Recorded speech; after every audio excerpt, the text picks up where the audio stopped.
आइए हम प्रार्थना करें। सर्वशक्तिमान परमेश्वर, राजाओं का राजा, प्रभुओं का प्रभु, हम आपके वचन के लिए धन्यवाद देते हैं। इस समय तेरे पवित्र आत्मा के द्वारा हमसे बातचीत कर, हमको सुनने वाले कान दे, और जो कुछ हम सुनते हैं हमारी जिंदगी में अमल करने के लिए मदद कर। ये सब प्रभु यीशु मसीह के नाम से मांगते हैं, आमीन। आज जो है कि हमारा विषय संपूर्ण हृदय से परमेश्वर की सेवा करना, संपूर्ण हृदय से परमेश्वर की सेवा करना। लूका की इंजील उसका 9वां अध्याय और 57 से 62 के ऊपर ध्यान देंगे, और इसका पैरेलल पैसेज जो है मत्ती 8:18 से 22 में हमारे लिए मिलेगा।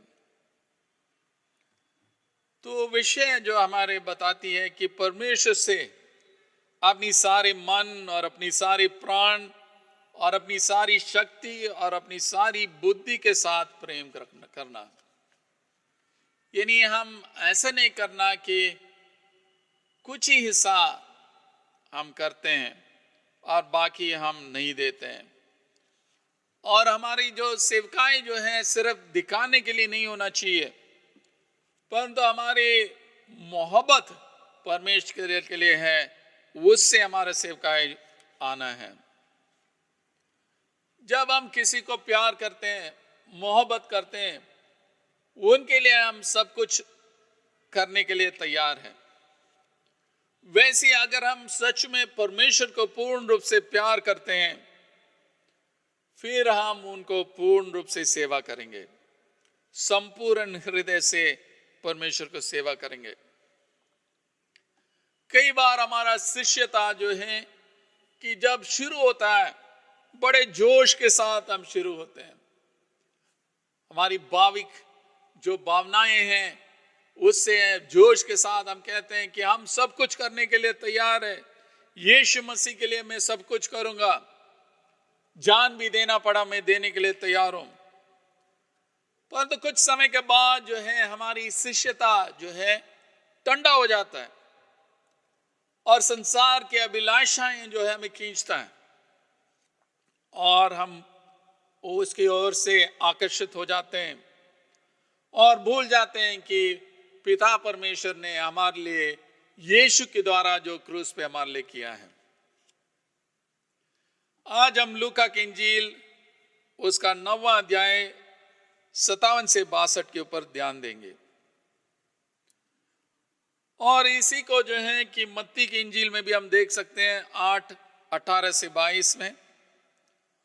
और लूका जो है 3 होने वाले शिष्यों के बारे में बताता है, और मत्ती 2 होने वाले शिष्यों के बारे में बताता है।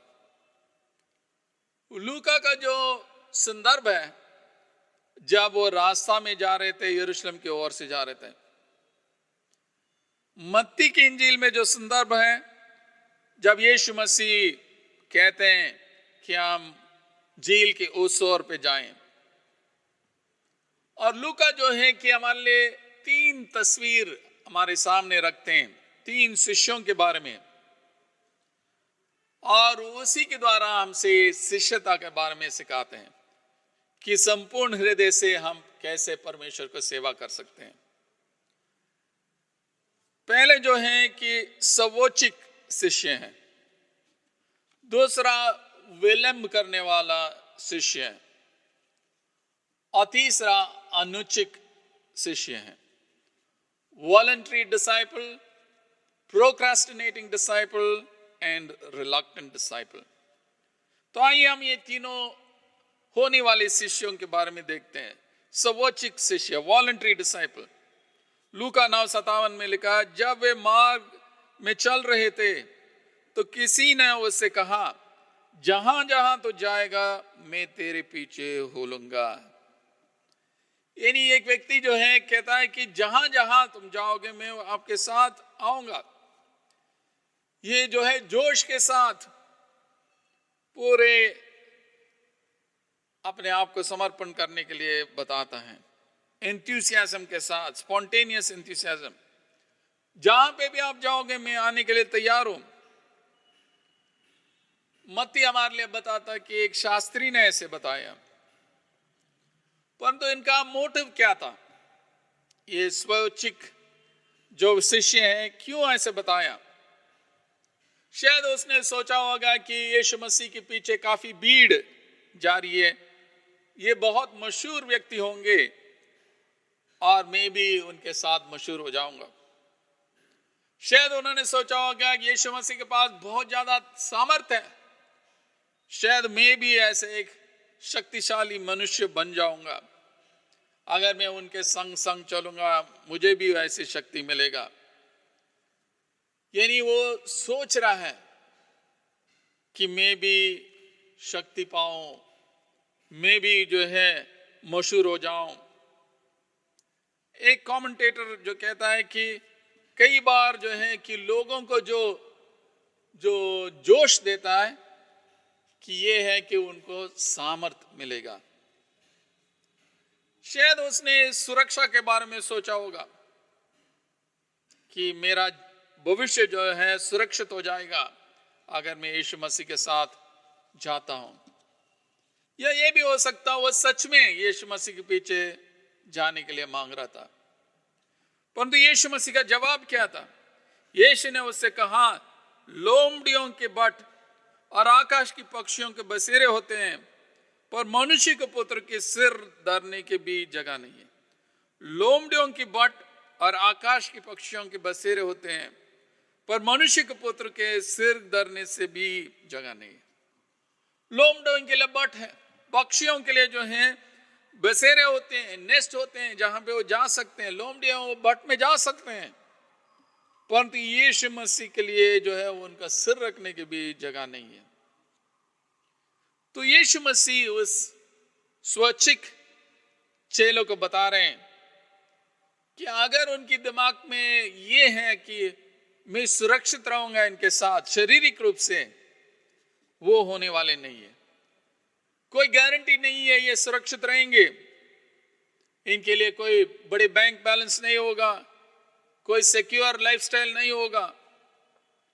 इसलिए यीशु मसीह उनको बताते हैं कि शिष्यता की दाम चुकाना है, उसको सोचना है उसका दाम क्या है। जब भी हम किसी देश को जाते हैं, विदेश में जाना मांगते हैं, तो पहले हम उसकी दाम के बारे में सोचते हैं। एयरफेयर कितने होगा, होटल का पैसा कितने होगा, खाना पीने का कितने होगा, घूमने के लिए कितना खर्चा होगा, मतलब सारे दाम हम सोचते हैं। शिष्यता के बारे में भी यीशु मसीह वही कह रहे हैं कि हमें दाम चुकाना पड़ता है। और इसका दाम क्या है? क्या हम सिर्फ ये नहीं है कि भाविक रूप से हम अपने आप को समर्पण करें, परंतु पूर्ण रूप से अपनी सारी प्राण और अपनी सारी शक्ति और अपनी सारी बुद्धि के साथ प्रभु को प्रेम करना। यीशु मसीह को मालूम है कि उनका रास्ता जो है कि सिर्फ ऐसा रास्ता नहीं है जहां पे महिमा मिलने वाला है, और ये नहीं है वो शारीरिक रूप से या देश राजनीतिक रूप में वो राजा बनेंगे। उसको मालूम था कि वो लोग उनको तिरस्कार करेंगे, उनको दुख उठाना पड़ेगा, उनको क्रूस पे चढ़ाएंगे और तीसरे दिन फिर जी उठेगा। आज भी वही चुनौती हमारे सामने है। अगर हम यीशु मसीह के शिष्य बनना, चेले बनना, वो क्रूस की रास्ता है, मृत्यु की रास्ता है। हम अपने आप को मार डालना है, अपने आप को रोज क्रूस उठा के उनके पीछे भोलना है। बलिदान की रास्ता है। शायद शारीरिक मृत्यु का रास्ता भी हो सकता है, परंतु हम किस चीज की वजह से यीशु के पीछे जाना मांगते हैं? क्या हमें सुरक्षा मिलेगा? क्या हमें शांतमना मिलेगा? क्या हम मशहूर हो जाएंगे? क्या हम परंपरा की वजह से कर रहे हैं, या सच में मसीह की प्रेम की वजह से हम उनकी सेवकाई कर रहे हैं? ग्राहम स्टेन्स जो है 35 साल एक मेडिकल मिशनरी के रूप में सेवकाई किया हमारे देश में, परंतु उसको और उनकी दोनों छोटे बच्चों को आग से जलाए गए। उनका कोई सुरक्षा नहीं था, परंतु हमें मालूम है उनका अनंत जीवन मिला है। लूका हमें जो है इस घटना के अंत नहीं बताता है कि सर्वोच्च शिष्य जो है उसका जवाब क्या था, हमें नहीं बताता। क्या उसने यीशु मसीह के पीछे गया या यीशु मसीह को जाने दिया? और लूका चाहता है कि पढ़ने वाले और सुनने वाले अपने आप को उस जगह में डालें और सोचें कि हमारी जवाब क्या होगा जब यीशु मसीह कहते हैं कि जो है लोमड़ियों के बट और आकाश के पक्षियों के बसेरे होते हैं, पर मनुष्य के पुत्र के सिर धरने के बीच जगह नहीं है। अगर हमसे वो बोलते हैं तो हमारा प्रत्युत्तर क्या होगा? What will our response be? तो लूका चाहता कि हम अपने आप को उस चरित्र में डालें, उस पिक्चर में डालें और जवाब दें। दूसरा जो शिष्य, पहले तो हमें स्वैच्छिक शिष्य के बारे में देखा, अब विलंब करने वाला शिष्य। तो एक और चेले के बारे में हम देखते हैं। उसने दूसरे से कहा मेरे पीछे हो ले। उसने कहा हे प्रभु, मुझे पहले जाने दे कि अपने पिता को गाड़ दूं। उसने उनसे कहा मरे हुओं को अपने मुर्दे गाड़ने दे, पर तू जाकर परमेश्वर के राज्य की कथा सुना। तो जब ये इसको हम सुनते हैं कि इसका अर्थ क्या है, वास्तविक रूप से अगर लेते हैं कि हम सोचेंगे कैसे मरे हुए लोग अपनी मुर्दों के गाड़ सकते हैं? क्या वो वापस आएंगे भूत की तरह वापस आके गाड़ेंगे? ये क्या है, इसका अर्थ क्या है? यीशु मसीह कहते हैं मरे हुओं को अपने मुर्दे गाड़ने दे, पर तू जाकर परमेश्वर की राज्य की कथा सुना। और ये लगता है कि बहुत ही कठिन कहावत है, और इसलिए हमें ये भी मालूम है ये एक ऑथेंटिक कहावत है जो यीशु मसीह ने बोला है। यहां पे यीशु मसीह की बुलाहट है, मेरे पीछे हो लो, परंतु ये कहता है कि मैं जाके मेरे पिताजी के गाड़ के आता हूं। मत्ती की इंजील में लिखा है एक और शिष्य ने कहा कि मैं जाके अपने पिता का गाड़ दूं। और यूनानी भाषा में जो शब्द शिष्य के लिए इस्तेमाल किया, जो 12 चेलों के लिए इस्तेमाल किया, माथिटोन, वही शब्द यहां पे इस्तेमाल किया गया। और लगता है कि ये जो चीज बोल रहा है ये सही है कि वो जाके अपनी पापा को गाड़ के वापस आए। और उन दिनों में ये जो है कि अगर किसी को दफन करना है, वो सारे कामों से उसका अहमियत दिया जाता है। अगर व्यवस्था को पढ़ रहे हैं उससे ज्यादा, अगर मंदिर की इबादत कर रहे हैं उससे ज्यादा, अगर पसा की जो बलि चढ़ा रहे हैं उससे ज्यादा, या कतना की रस्म को पूरा कर रहे हैं उससे ज्यादा, या तो स्क्रोल जो मेगिला है वो पढ़ रहे हैं उससे ज्यादा महत्वपूर्ण है अगर किसी का रिश्तेदार का मृत्यु हुआ। याजक लोग जो हैं जो मरे हुए शरीर को छूने नहीं देते हैं, परंतु अगर क्लोज रिश्तेदार हैं उनके कर सकते थे। सिर्फ नाजरी जो हैं जिन्होंने शपथ खाया है वो जो है एक लाश के पास नहीं जा सकते, अगर उनका माता भी हो या पिता भी हो वो नहीं जा सकते थे। और उन दिनों की परंपरा के अनुसार अगर किसी मरे हुए व्यक्ति को जो गाड़ने में आप मदद करते हैं जिनका कोई रिश्तेदार नहीं है, तो ये बहुत ही अच्छा काम माना जाता है। और अपने पिता को गाड़ने का काम जो है बहुत ही महत्वपूर्ण काम है।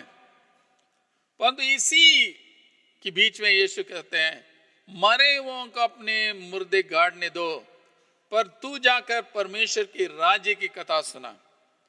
इसका मतलब ये है कि एक अर्जेंट कॉल है, बहुत ही महत्वपूर्ण बुलाहट है, अर्जेंसी है उसमें।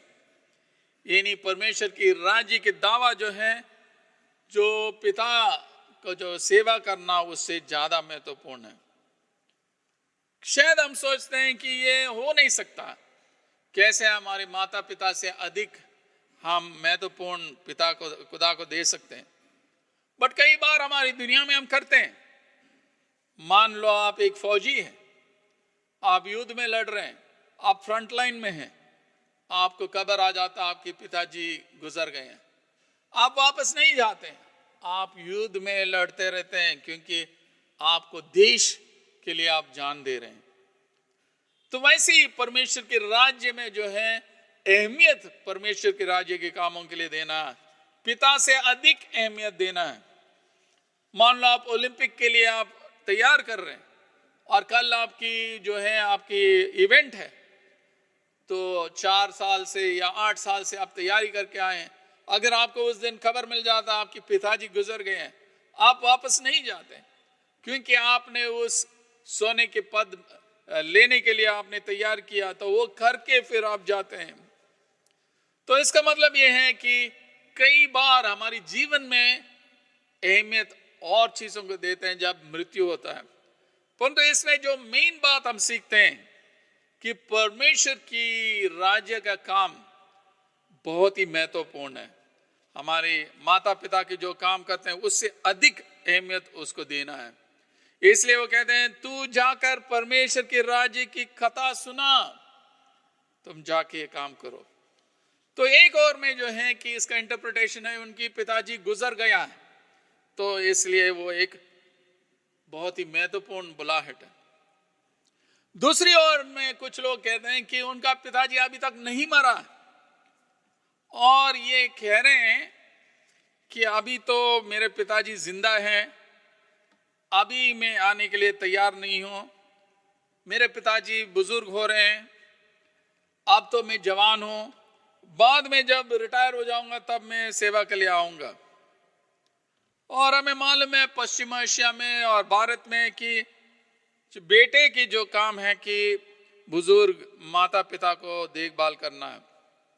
समाज भी चाहती है कि बेटे जो हैं अपनी माता पिता को ध्यान दे, और यहां पे ये लड़का वही कह रहा कि मैं अंत में ये काम करके मैं आऊंगा। इसका मतलब है कि ये विलंब से काम करना मांगता है, विलंब से काम करना मांगता, अभी नहीं बाद में। विलंब करने वाला शिष्य है, डिले करने वाला शिष्य है, अभी नहीं परमेश्वर बाद में। यही उनका जवाब है, विलंब से करने वाला शिष्य है। कई साल पहले जो है कि एक बुजुर्ग व्यक्ति है, अपना बेटा गांव में बैठे थे और वो बुजुर्ग व्यक्ति ने उस बेटे को बताया कि परमेश्वर की ये खिदमत के लिए सेवका के लिए जाओ। तो उस जवान ने बोला अभी नहीं पिताजी, कि जब मैं बुजुर्ग हो जाऊंगा आपकी जैसे तब मैं जाऊंगा। तो पिताजी ने सोचा, गांव में दुकान में जाके 3 केले लेके आए और बेटे के सामने बैठ के पहला केला खाया। बेटे ने सोचा शायद मुझे दूसरा देंगे, दूसरा भी खा लिया और तीसरा भी खा लिया। और जब बेटे ने मांगा आप मुझे केला मुझे नहीं दे रहे, तो उसने छिलका लेके दे दिया। तो बेटे बहुत गुस्सा हो गया कि क्या है कि केला मैंने मांगा आप मुझे छिलका दे रहे हो। तो पिताजी ने बोला जब परमेश्वर आपको अपनी जवानी में बुलाते हैं, अपनी ताकत के साथ मांगते हैं, तो आप कह रहे हैं जब मैं बुजुर्ग हो जाऊंगा तब मैं अपने जीवन को दूंगा, तो इस छिलका की तरह देना मांगते हो। कई बार हमारे जीवन में भी ऐसे हो सकता है, परमेश्वर हमें बुला रहा है शिष्यता की ओर से, कई लोगों को बुलाता है, खिदमत के लिए बुलाता है, मिनिस्ट्री के लिए बुलाता है। और जब भी हम बड़े लोगों को देखते हैं जो पानी का बपतिस्मा लेते हैं, कि वो खुले रूप से बोल रहे हैं कि हम यीशु के चेले हैं, कि यीशु मसीह का अनुसरण करना, इसका मतलब हम उनके साथ एक रिश्ता रखते हैं, उनकी बुलाहट को जवाब देते हैं। शायद आप में से कुछ लोगों को परमेश्वर फुल टाइम मिनिस्ट्री के लिए बुला रहा है, सेवकाई के लिए बुला रहा, पासवानी खिदमत के लिए बुला रहा, आप टाल के जा रहे हैं, अभी नहीं अभी नहीं, जब मैं बूढ़ा हो जाऊंगा तब मैं आऊंगा। शायद आपको मालूम है कि परमेश्वर अपना हाथ आपके ऊपर रखा है, परंतु आप सोच रहे हैं कि हमारी घर में जो काम है, माँ बाप का जो देखभाल करना, वो खत्म करके मैं सोचूंगा। परंतु परमेश्वर की बुलाहट अभी है, विलंब करने के लिए समय नहीं है। इसलिए यीशु मसीह कहते हैं कि मरे हुओं को अपनी मुर्दे गाड़ने दो, यानी रूहानी रूप से जो मरे हुए हैं उनको मुर्दे को गाड़ने दो, पर तू जाकर परमेश्वर के राज्य की कथा सुना। कई बार हम सोचते हैं कि हम यीशु मसीह को 11:30 बजे अनुसरण करेंगे, परंतु शायद हमारा मृत्यु 10:30 बजे को होगा और जो मौका है वो हम खो जाते हैं। तो इसका संदेश ये है कि विलंब मत करो, परमेश्वर की बुलाहट को टालो मत, अभी उसको प्रत्युत्तर दो। आपके साथ एक रिश्ता रखना चाहता है, उसी ने पहले कदम लिया और अपना बेटा यीशु को भेजा। चुनौती हमारे सामने है, चॉइस हमारा है। और दोबारा जो है कि ये विलंब करने वाले शिष्य के बारे में लूका हमारे लिए उसका आउटकम नहीं बताता है। क्या ये विलंब करने वाला शिष्य यीशु के साथ गया या नहीं गया, हमें नहीं पता। जो पढ़ने वाले और सुनने वाले अपने आप को उस तस्वीर में डालना, जब यीशु मसीह कहते हैं कि मरे हुओं को जो अपने मुर्दे गाड़ने दो, मरे हुओं को अपने मुर्दे गाड़ने दो, पर तू जाकर परमेश्वर की कथा सुना, परमेश्वर के राज्य की कथा सुना। हमारी प्रत्युत्तर क्या है? पहले स्वैच्छिक जो शिष्य के बारे में देखा, और फिर हमने देखा कि विलंब करने वाले शिष्य के बारे में, और अंत में देखेंगे अनुचित शिष्य, रिलक्टेंट डिसाइपल। एक और ने भी कहा, हे प्रभु मैं तेरे पीछे हो लूंगा, पर पहले मुझे जाने दे कि अपने घर के लोगों से विदा हो जाऊं। और ये भी जो है अनुचित शिष्य है, जाना तो मांग रहा है, पीछे आना मांग रहा है, परंतु वो कहता है कि मैं जाके अपनी परिवार से विदा हो जाऊं। इसका मतलब कि शब्द अपनी मुंह से निकला है, परंतु उनकी दिमाग में संदेह है, इच्छा नहीं है। शायद उनकी परिवार से परमिशन लेना मांग रहा है, शायद उनकी दोस्तों से बात करना मांग रहा है, क्या ये करना या नहीं करना, क्या ये सही है, या कुछ उनके लिए रीएश्योरेंस की जरूरत है। जब एलीशा नबी को एलिया ने बुलाया, वो भी उन्होंने बोला जाके मेरे माता पिता को विदाई करके मैं आऊंगा।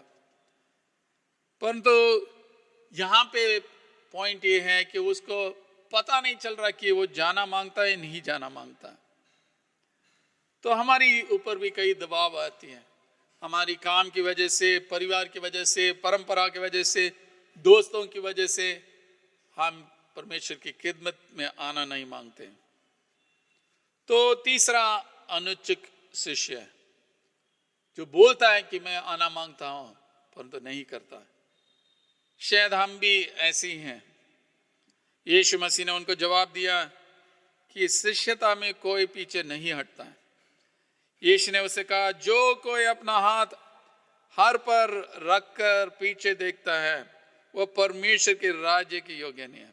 जो हल पर हाथ रखता है वो पीछे मोड़ के नहीं देखता है। अगर जब हल चलाते हैं कि दोनों हाथ की जरूरत है, एक हाथ से हल को पकड़ते हैं और उसको प्रेशर दबाते हैं ताकि कितना गहराई में जाता है, जब पत्थर वत्थर आता है उसको उठाना पड़ता है, और दूसरी ओर से जो है वो लाठी से वो बैलों को जो है वो चलाता है। और जब हल चलाते हैं उसको बहुत कॉन्सेंट्रेटेड अटेंशन की जरूरत था कि अपनी आंखों को जो है हल से हटा नहीं सकता था, एकदम फोकस रहना चाहिए था ताकि वो हल सीधे रास्ता में चले। वैसी परमेश्वर के राज्य में भी जो कोई अपना हाथ हल पर रखकर पीछे देखता है वो परमेश्वर के राज्य के योग्य नहीं। हम पीछे नहीं मोड़ सकते। परमेश्वर की राज्य का जो बुलाहट है, हमारी पारिवारिक रिश्ता, हमारी दोस्तों की जो रिश्ता है, इससे ज्यादा अहमियत लेता है। तो अगर हम यीशु मसीह के चेले बनना है, कि सिर्फ भौतिक चीज से नहीं होना चाहिए, परंतु दृढ़ विश्वास के साथ, रेजोल्यूट डिटर्मिनेशन के साथ। कोई पार्ट टाइम डिसाइपल्स नहीं है। हम पूर्ण रूप से अपने आप को समर्पण करना, संपूर्ण सेवा, संपूर्ण हृदय से परमेश्वर की सेवा करना है। परमेश्वर के राज्य की बुलाहट जो है, हर एक चीज के ऊपर अहमियत लेना और उनकी राज्य की मांग के लिए हम अपने आप को पूर्ण रूप से देना, क्योंकि ये काम जो है आसान काम नहीं है, बहुत मेहनत करने वाला काम है, जो हमारे जीवन के समय को लेता है। और जैसे हल चलाते हैं, पूरा फोकस और कंसंट्रेशन हमारे साथ रहना। लूका ये भी नहीं बताता अंत में, ये तीसरा वाला शिष्य जो है कि अनुचित शिष्य है, क्या वो साथ गया है, नहीं गया। तीनों तस्वीर हमने देखते हैं कि एक स्वैच्छिक शिष्य जो बहुत खुशी के साथ जाना मांगता है, अपनी सुरक्षा के बारे में सोचता है, परंतु शिष्यता की दाम नहीं चुकाता है। विलंब करने वाले शिष्य हैं कि एक और में पिता गुजर गया, फिर भी इसका मतलब परमेश्वर की बुलाहट बहुत ही अर्जेंट है। दूसरा ये है कि उनके पिता मरा नहीं है और बाद में जो आना मांगता है, और यीशु उनको कहता अपने मुर्दे गाड़ने दो, मरे हुओं को अपने मुर्दे गाड़ने दो, तू जाकर परमेश्वर के राज्य की कथा सुना। अंत में हम देखते हैं जो अनुचित शिष्य है, वो जाना मांग रहा है, बट उसी समय अपनी परिवार के बारे में सोचता, विदा लेना चाहता है। परमेश्वर चाहता है कि हम पूर्ण रूप से, पूर्ण हृदय से उनकी सेवा करें। ऐसा नहीं है कुछ समय के लिए फिर छोड़ दें। तो इसलिए खामोशी में हम अपने आप को जांच लें, ताकि हम सच में परमेश्वर को संपूर्ण हृदय से सेवा करें। आइए दुआ करें। हे परमेश्वर, मुझे सहायता कर ताकि मैं आपके संग संग चलूं जहां भी आप मुझे ले चलते हो। शिष्यता की दाम चुकाने के लिए मदद कर। मेरी मोटिव्स को चेक कर, ताकि जब आप मुझे बुलाते हैं उस बुलाहट को मैं जवाब दे सकूं। आपकी राज्य की कथा सुनने के लिए मुझे सामर्थ्य दे, ताकि मैं उसमें हिस्सेदार बनूं और उसको घोषणा करूं।